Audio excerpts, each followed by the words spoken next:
হরিপুর অঞ্চলের মেলের মাঠ এসএসকে শিশু শিক্ষা কেন্দ্রে কদিন আগেই আমাদের পাড়া আমাদের সমাধান প্রকল্পের মধ্যে দিয়ে রাজ্যের মুখ্যমন্ত্রীর 10 লক্ষ টাকার যে উন্নয়ন বুথে যাবে তারই ইয়েতে তৈরি হয়েছিল মিড ডে মিল কক্ষ।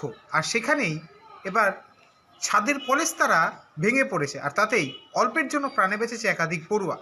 যদিও এই বিষয়ে শুরু হয়েছে রাজনৈতিক তরজা, বিজেপির পক্ষ থেকে বলা হচ্ছে নিম্নমানের কাজ করা হয়েছে। যদিও তৃণমূলের পক্ষ থেকে জানানো হচ্ছে যে স্থানীয় বিজেপি নেতৃত্ব, যিনি পঞ্চায়েত সদস্য, তিনি ভেতরে ঢুকতেই দেননি কাউকে, তাই তিনি কাজে গাফিলতি করিয়েছেন এবং রাজ্যের সরকারকে কাঠগড়ায় তোলার চেষ্টা করছেন।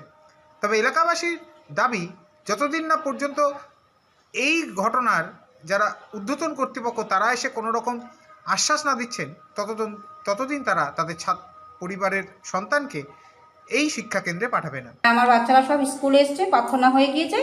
আমি রান্নাঘরে সব আর কি সরঞ্জাম নিয়ে আসবো। এটা কি রান্নাঘর? আমার মিড ডে মিলের রান্নাঘর নতুন হ্যাঁ হ্যাঁ নতুন হয়েছে বলে আমি এতদিন ঘরেই রান্না করতাম।